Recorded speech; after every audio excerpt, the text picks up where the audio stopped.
à partir du verset 26.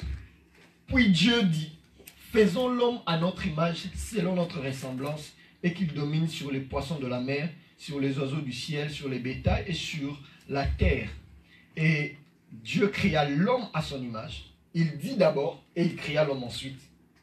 Et Dieu créa l'homme à son image, il le créa à l'image de Dieu, il créa l'homme et la femme. Dieu le bénit, et Dieu leur dit, soyez féconds, multipliez-vous, remplissez la terre et l'assujettissez, et dominez sur les oiseaux de la mer, sur les poissons du ciel et sur tout animal qui se meut sur la terre. Et voici, Dieu dit, je vous donne de l'herbe portant de la sémence et qui est à la surface de toute la terre et tout arbre ayant en lui du fruit d'arbre et portant de la sémence et ce sera votre fruit. Je peux aller jusqu'au verset, je vais lire le verset 30. Et tout animal de la terre et tout oiseau du ciel et à tous ceux qui se meuvent sur la terre ayant en soi un souffle de vie, je donne toute herbe vert pour nourriture et cela fut ainsi. Écoutez ceci, Dieu vit que tout cela, que tout ce qu'il avait fait et voici, cela était très bon. Voici, un soir, il y eut un matin, ce fut le 6e jour. Et puis on parle ensuite de Dieu se reposa le 7e jour. Amen. Est-ce qu'on peut s'asseoir? Est-ce qu'on peut acclamer le Seigneur? En fait, ce que je voudrais donner ce matin, c'est comment réussir une année. Alléluia. Car bien souvent, comme je l'ai dit, on donne des thèmes de l'année, les gens ont des visions, ont des projets, mais à la fin de l'année, très peu de gens savent dire qu'ils ont réussi leur année. Alléluia. Lorsque vous lisez pourquoi je commence par ici, je commence par ce texte, c'est pour qu'on essaie ensemble d'étudier comment Dieu a réussi l'œuvre de la création. Lorsque vous lisez ce texte, la Bible commence par « Au commencement, Dieu créa le ciel et la terre ». J'aime deux fois comment la Bible présente les choses. La Bible dit qu'il créa, et ensuite la Bible montre comment il a créé. Je ne sais pas si vous me suivez. Donc il met comme certaines choses en avant et d'autres en arrière. Et lorsqu'il crée, la Bible dit que avant de créer, la Bible dit la terre était informe et vide et il y avait les ténèbres à la surface de l'abîme et l'Esprit de Dieu se mouvait au-dessus des eaux. Bien souvent, lorsqu'on lit ce passage, on parle du Saint-Esprit. Mais lorsque vous allez remarquer une chose, avant que Dieu crée, la Bible dit Dieu dit. Dieu dit. Avant de créer, il dit. Or, avant de parler, bien souvent, qu'est-ce qu'il faut faire? Il faut réfléchir. Alléluia. Amen. Avant de parler, il faut faire quoi? Il faut réfléchir. Ça veut dire qu'avant que Dieu décide de dire ce qu'il voulait faire, avant de le faire, il a d'abord réfléchi. Bien souvent, nous échouons notre année parce que nous ne réfléchissons pas sur l'année avant qu'elle n'arrive. Hello? Amen. Vous êtes avec moi? Amen. Avant de commencer une année, la première chose à faire, il faut réfléchir. Il faut réfléchir sur quoi? La première chose, il faut réfléchir sur l'année qui vient de s'achever. Quel est le bilan que tu fais de cette année qui vient de s'achever? C'est ça le vrai problème. Des fois, nous établissons des visions, nous établissons des projets qui ne sont pas adaptés à notre vie et à notre avenir. Parce que nous ne réfléchissons pas. Je ne sais pas si vous êtes avec moi.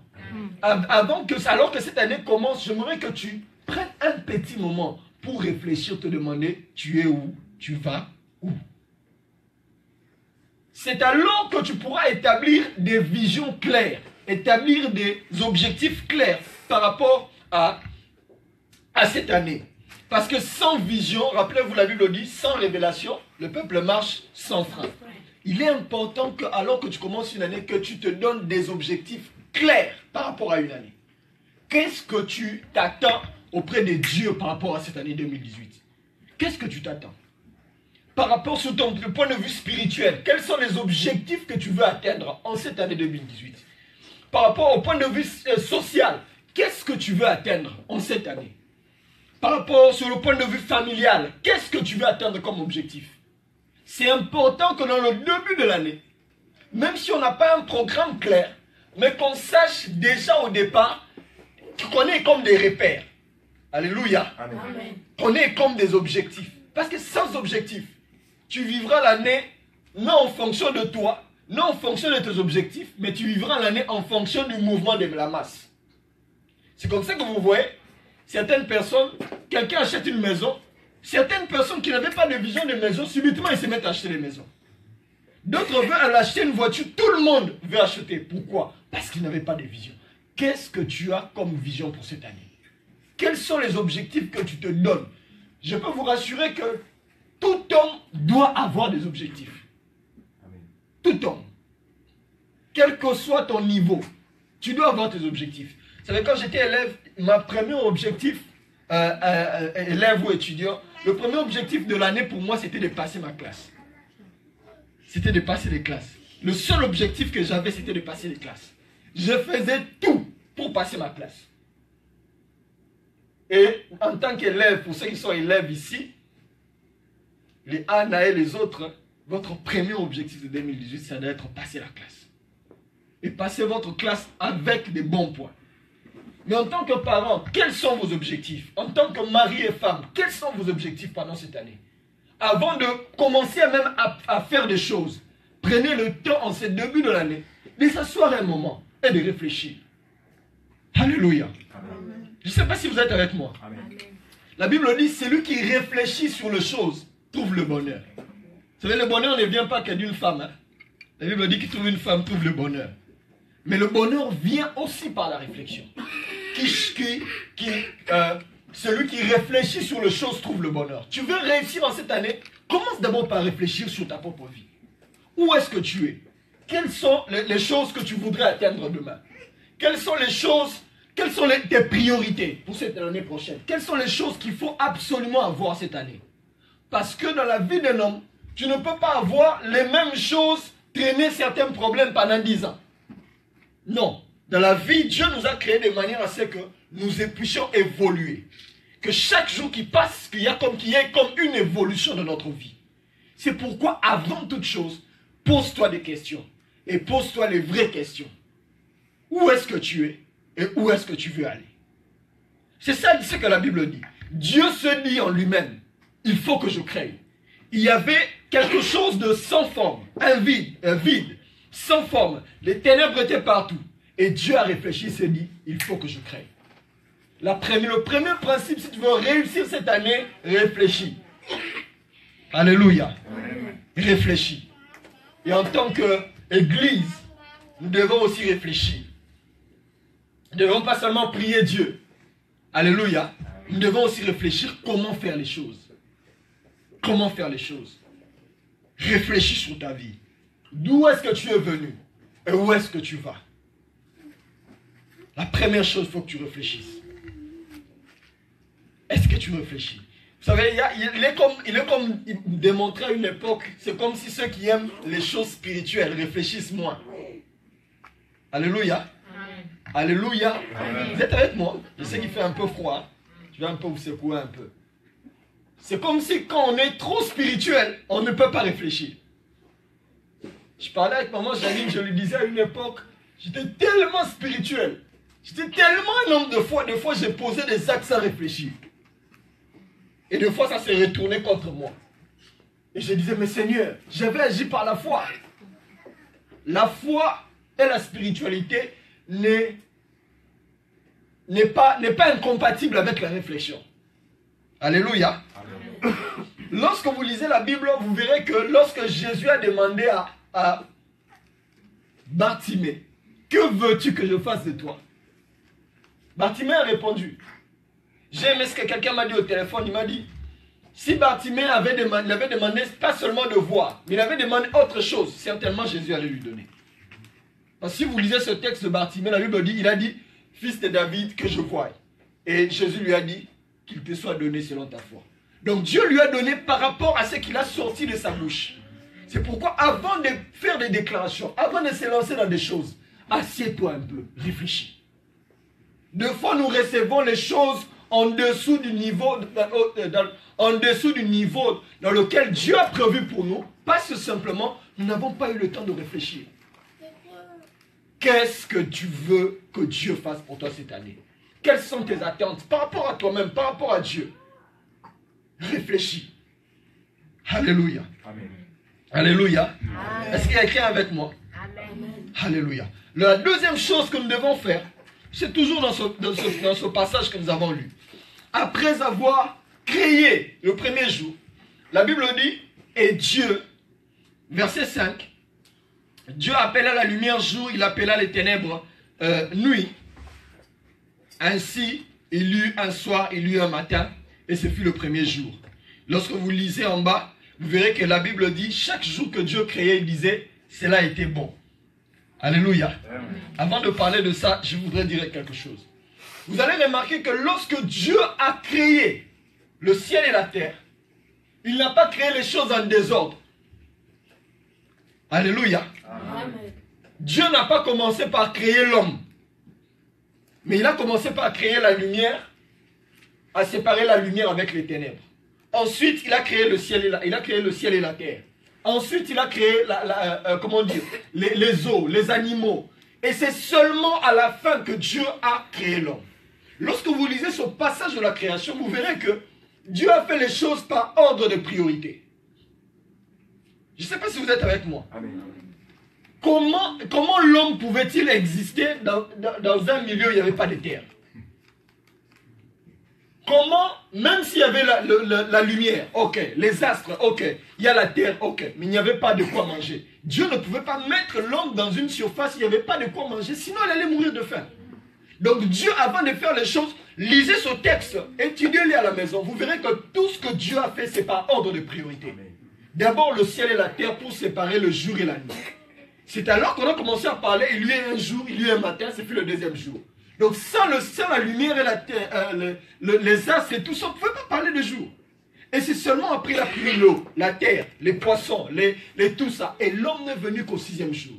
La deuxième chose qui fait que les gens échouent une année, c'est le fait qu'ils, non seulement qu'ils réfléchissent c'est bien, mais ils établissent mal les priorités de leur vie. Hello? Je ne sais pas si vous êtes avec moi. Je suis spirituel aussi, hein? Alléluia. C'est pas seulement, il ne faut pas dire que le pasteur nous amène dans des histoires de management et tout ça. Non. C'est aussi la spiritualité. Parce que demain, nous allons prier pour des choses qui sont à ta portée. Peut-être simplement parce que tu as mal géré les choses. Établis les projets, les programmes par rapport à une priorité. Qu'est-ce qui est une priorité? Je vous donne un exemple. Lorsque je prie, si je prie aujourd'hui, Seigneur bénis-moi, et que je lui demande un jet privé, et que je n'ai pas de maison, est-ce que c'est logique? Alléluia. Amen. Je n'ai pas de maison, mais je demande un jet privé. C'est quand même pas logique. Je pourrais dire à Dieu, bénis-moi, mais par ordre de priorité, je pense qu'il faudrait d'abord avoir une maison. Et deux fois, lorsque nous prions, et même lorsque nous faisons des projets, nous n'établissons pas les choses par ordre de priorité. Alléluia. Amen. Vous verrez quelqu'un qui n'a pas de voiture, mais qui a un téléphone de 3000 euros, de 3000 $. Alléluia. L'iPhone X est sorti. J'ai cherché le prix, c'est 1000 et quelques dollars.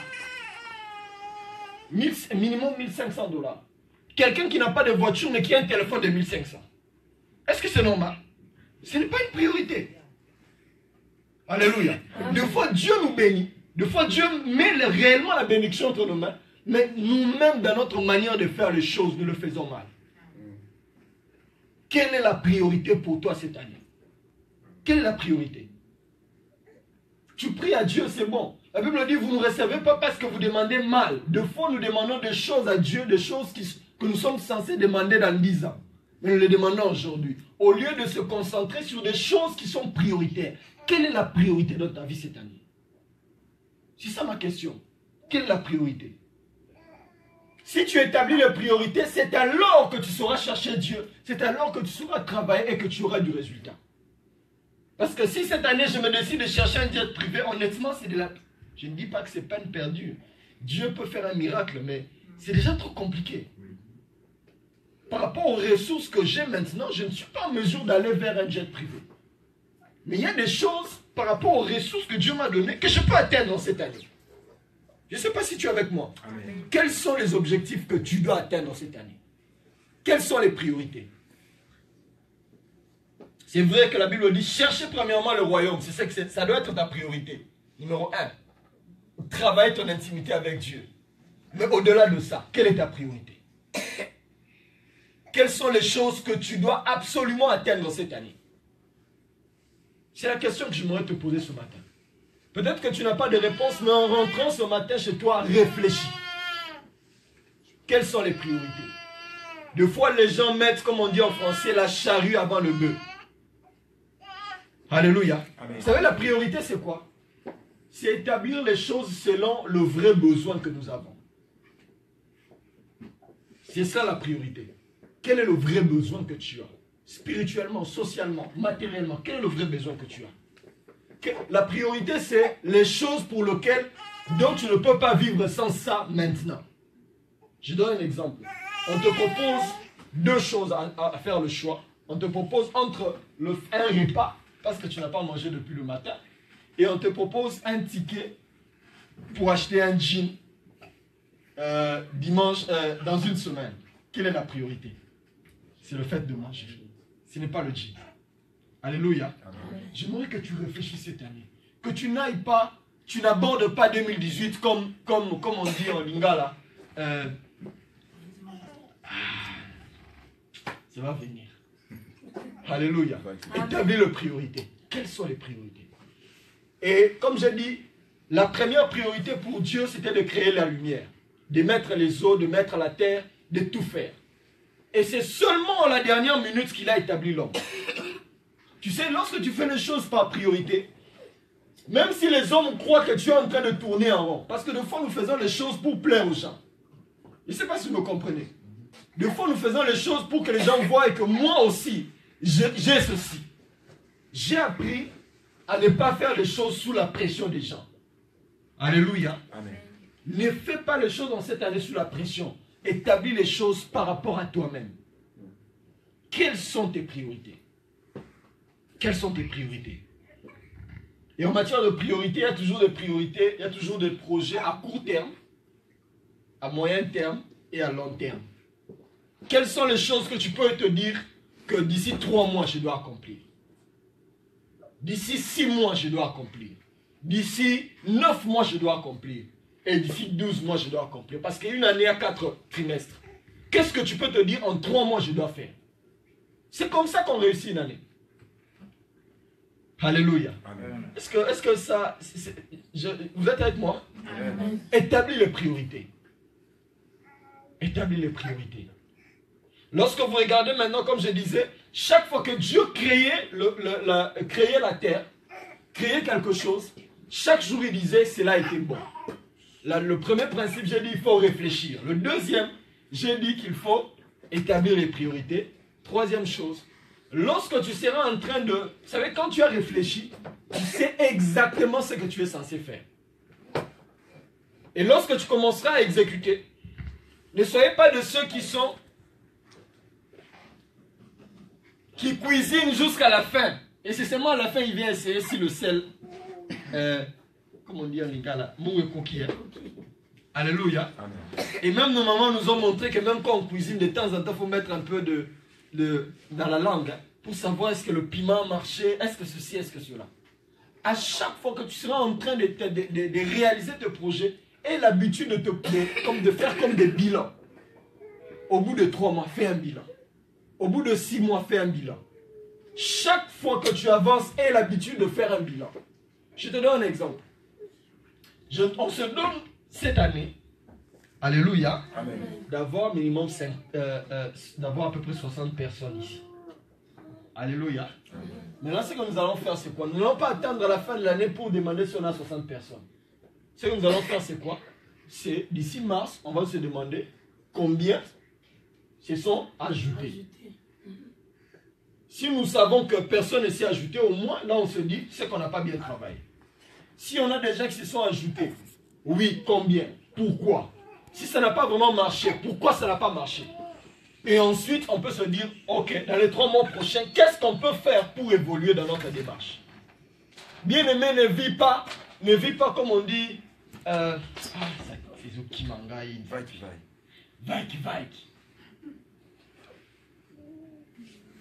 Donc, toi, tu vas seulement comme ça, comme si on était en train de... Vous savez, comme...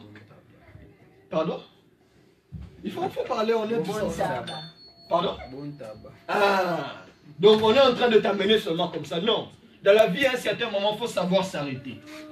Il faut savoir s'arrêter. Tu te dis, ok, je suis grand, je suis bien, je suis... Ok, mais maintenant quoi? Après, tu te poses des questions. Depuis 2 semaines, je suis un peu enfermé chez moi. Je reçois très peu d'appels téléphoniques. Je parle très peu avec des gens. Vous savez ce que je fais? Je réfléchis. Et je fais le bilan de l'année. Qu'est-ce que j'ai réellement accompli? Sans pression, hein? Alléluia. C'est vrai, des fois, nous croyons que nous avons réussi parce que les gens on voit que nous avons atteint un certain niveau. Mais par rapport à moi-même, qu'est-ce que j'ai accompli? Par rapport à ce que Dieu voulait pour moi cette année, qu'est-ce que j'ai fait? Et je suis resté comme ça pendant presque 2 semaines. Je réfléchissais, je priais. Et par rapport aux choses que je n'ai pas atteintes, je me mets maintenant à prier par rapport à ça. Et l'habitude de te remettre toujours en question, de te poser des questions. Tu as commencé un business, c'est bon. Je vois des fois les gens qui ont des affaires au pays, qui ne font qu'envoyer des cartons. Alléluia. C'est bon, tu envoies un carton, tu envoies 2 cartons, tu envoies 10 cartons, ok. Et puis à un moment, il faut s'arrêter. Il faut te demander, ok, j'ai déjà envoyé autant. Qu'est-ce que j'ai récupéré en retour? Je ne sais pas si vous me comprenez. Sinon, tu risques de passer 10 ans en train d'investir dans quelque chose qui ne marche pas. Et l'habitude de te poser la question. Pasteur, le travail est en train d'avancer, c'est bon. Mais à un moment, il faut toujours avoir l'habitude de s'arrêter pour dire, est-ce qu'on est en train d'avancer? Est-ce qu'on est en train d'avancer? Si tu te poses toi-même les bonnes questions, il est possible que tu puisses réussir. Très vite. J'ai dit, il faut réfléchir. 2, établir les priorités. 3, il faut réfléchir. Parce que la réflexion, non, il faut faire le bilan. Parce que le bilan te permet d'établir si tu es en train d'avancer ou pas. Si tu es en train d'avancer, c'est bon, tu peux continuer. Mais si ça ne marche pas, ce que tu feras, tu vas t'arrêter pour améliorer. Et la dernière chose qu'il faut que tu fasses, la dernière chose, nous pouvons le lire dans Genèse, maintenant chapitre 3. Verset 9. La Bible dit ce qui suit. Mais l'Éternel, Dieu appela l'homme et lui dit, où es-tu? Il répondit, j'ai entendu ta voix dans le jardin et j'ai eu peur parce que je suis nu. Et je me suis caché. L'Éternel lui dit, l'Éternel Dieu dit, qui t'a appris que tu es nu? Est-ce que tu as mangé de l'arbre dont je t'avais défendu de manger? L'homme répondit, la femme que tu as mise auprès de moi m'a donné de l'arbre et j'en ai mangé. L'Éternel Dieu dit à la femme, pourquoi as-tu fait cela? Et la femme répondit, le serpent m'a séduite et j'en ai mangé. Vous allez toujours remarquer que lorsque vous lisez ce passage, vous pouvez continuer hein, parce qu'on n'a pas le temps de tout lire. Vous allez remarquer que lorsque Dieu a créé le ciel et la terre, il a établi, comme j'ai dit, il a fait les choses par priorité et puis à la fin il a mis l'homme. Il a mis l'homme pour que l'homme puisse jouir de cette terre. Mais qu'est-ce qui s'est passé? Dieu avait un plan A. Et dans les plans A, Adam et Ève devaient vivre dans les jardins. Alléluia. Amen. Vous êtes avec moi? Ils devaient vivre dans les jardins et jouir de tout ce que Dieu avait fait. Mais seulement, qu'est-ce qui s'est passé? Ève a été séduite par le serpent et les deux ont mangé de l'arbre interdit. Et les plans tels que Dieu les avait établis a fait quoi? A échoué. Entre guillemets. Les plans ont changé. Il arrive aussi pendant l'année que nous avons établi des programmes pour des raisons qui sont extérieures à nous. Alléluia. Que nous échouons dans certaines choses. Non parce que tu es un échec, non. Mais parce que peut-être qu'un partenaire avec lequel, la personne avec laquelle tu étais en affaire, n'était pas, a fait quelque chose qui a fait que le projet échoue. Il m'est arrivé plusieurs fois d'échouer dans des choses telles que tu avais été mis d'accord avec quelqu'un, mais la personne t'a lâché. Il arrive des moments comme ça.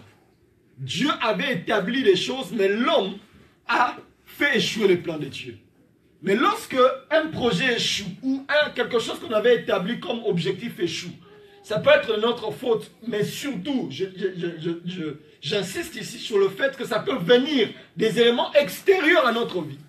Par exemple, tu fais un chant, et puis un grand pluie s'abat et qui emporte tout. Alléluia. Amen. Tu fais des affaires avec quelqu'un, les gens t'escroquent.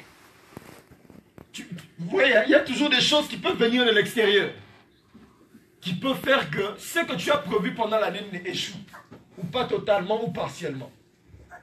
Ce que tu dois faire, tu dois savoir que l'échec n'a jamais été un terminus. Je ne sais pas si tu es avec moi. Amen. Sois toujours prêt à créer un plan B. Et c'est d'ailleurs ça l'homme. Il faut toujours être prêt à dire, voici le plan A.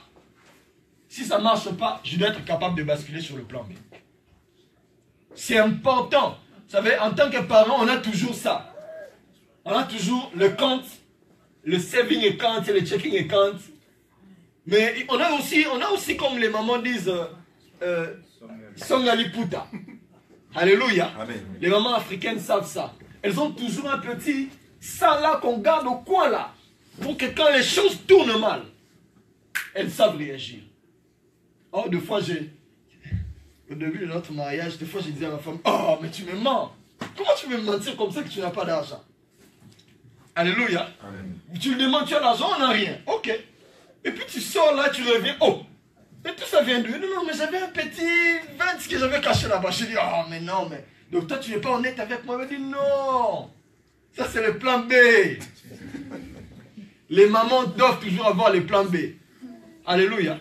C'est comme ça que quand j'ai compris ces choses-là, des fois même quand je vois un dessin qui disparaît dans le compte là, je ne demande pas. Parce que je sais qu'il y a toujours un plan B qui se prépare. Alléluia. Amen. Il faut toujours avoir un plan B. L'échec n'est pas en soi un échec, tant que tu restes sur ça. Si l'échec arrive, c'est vrai, il y aura des moments où tu pleureras. Il y aura même des moments où les choses ne vont pas marcher comme tu l'avais prévu. Mais à un moment après avoir pleuré, et la force de te lever et de continuer à marcher. Parce que le but, ce n'est pas de t'arrêter là, c'est d'arriver à destination. Amen.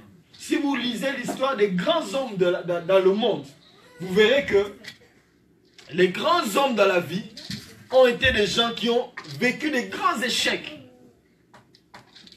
Ont vécu des grands échecs. J'ai lu l'histoire d'un homme que vous pouvez vérifier sur Internet. Je ne connais même pas son nom, c'est un Chinois. Le PDG de Alibaba. Je ne sais pas si les gens connaissent Alibaba. Beaucoup connaissent AliExpress. C'est parmi les hommes d'affaires les plus riches au monde. Il est même plus riche qu'Amazon. Mais ce monsieur-là dit qu'il a, il a cherché... Dans sa vie n'a été que comment dire, une succession d'échecs. Dans toute l'université, partout il allait demander de l'emploi, on le mettait dehors. À force d'échouer, il s'est dit non, il faut que je crée quelque chose. Et aujourd'hui, Alibaba, je crois que c'est la plateforme de vente sur Internet le plus riche au monde. Même Amazon ne va pas rivaliser. Donc les échecs ne peuvent pas être un objectif.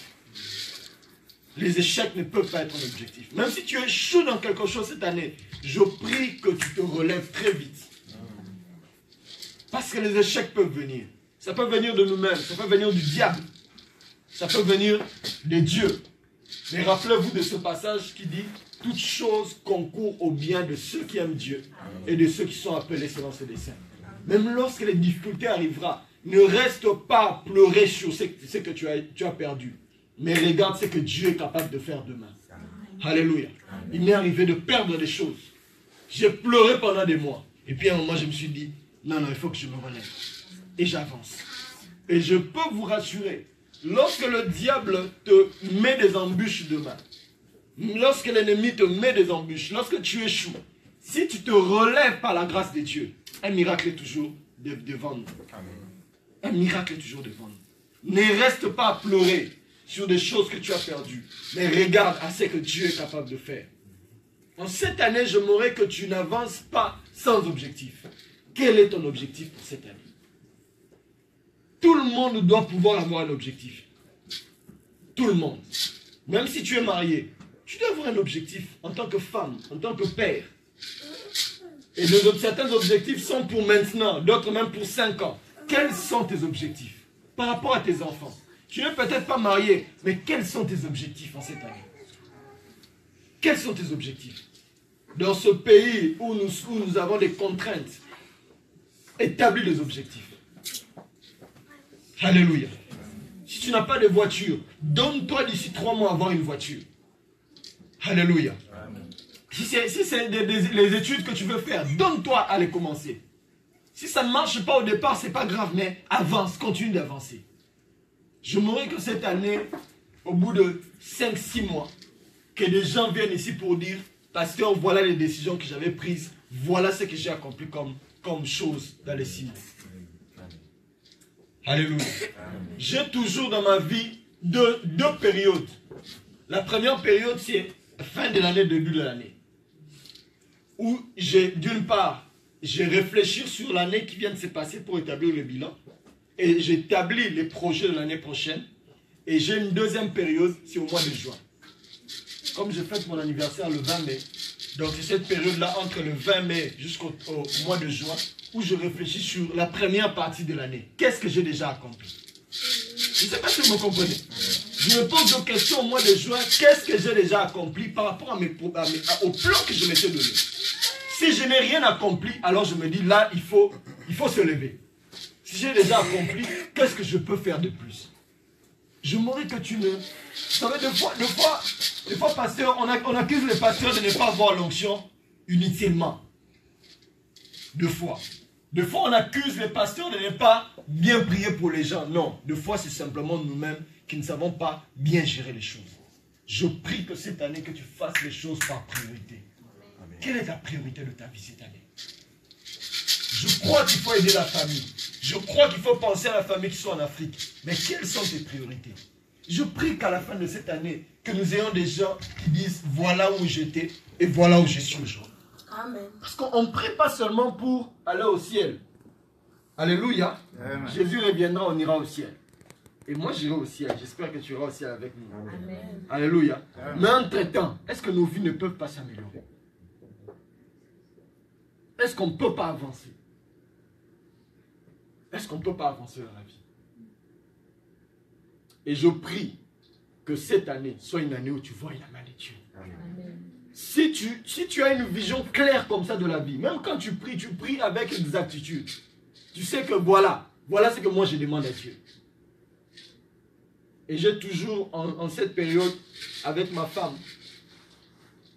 l'année n'a pas encore commencé, l'année vient de commencer, mais on sait déjà ce que nous allons faire jusqu'au mois de juillet. Tout a été établi.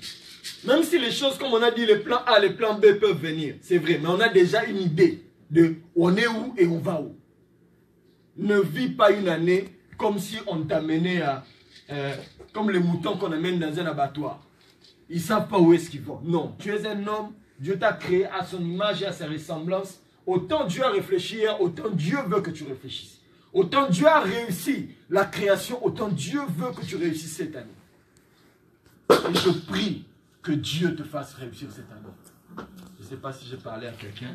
Je prie Dieu que tu réussisses cette année. Amen. Pas seulement sur le plan spirituel, mais sur le plan social, amen, sur le plan matériel, sur le plan financier. Que nous voyons vraiment que nos vies ont avancé. Amen. Alléluia. Amen. Que par rapport à ton travail, que l'on voie la main de Dieu. Est-ce que quelqu'un peut acclamer très fort le Seigneur? Alléluia. Alléluia. Avant de prier, je ne sais pas si quelqu'un a une question. Je peux répondre à une question ce soir, ce matin plutôt. Je ne veux pas que quelqu'un dise, pasteur, tu avais seulement parlé, moi je n'avais pas compris. Comme il n'y a pas de questions, nous allons prier pendant un moment. Est-ce qu'on peut se lever?